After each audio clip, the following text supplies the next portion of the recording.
Update po tayo sa sitwasyon sa Ninoy Aquino International Airport kung saan ilang pasahero ang nakansilahan po ng biyahe. May ulat on the spot si Ralph Obina ng Super Radio DZBB. Ralph? Connie, may ilan pa rin tayo mga kababayan na naghihintay ng kanilang flight sa NAIA matapos na makansila noong mga nakarang araw dahil sa masamang panahon. Ilan nga sa kanila ay dito na sa terminal nagpalipas ng gabi. Kanya-kanya silang latag ng mga karton para may mahigaan. May nakausap tayo na naghihintay ng kanilang flight patungong Kuwait. Ang OFW silang pamilya at nagbakasyon lamang dito sa Pilipinas.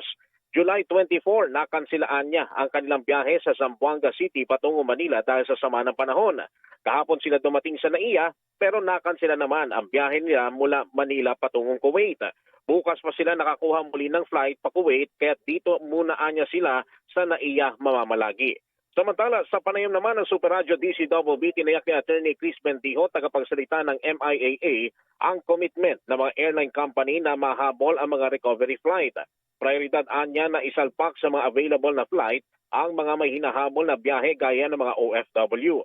Ang mga wala namang hinahabol na schedule ay pinare-rebook na lang sa ibang petsa o kaya ay inilalagay sa travel fund ng pasahero. Sinabi ni Bendijo na nakadepende sa lagay ng panahon kung may makakansila pang mga biyahe kaya't umaasa silang gaganda na ang panahon. Connie. Maraming salamat, Ralph Obina ng Super Radio DZBB.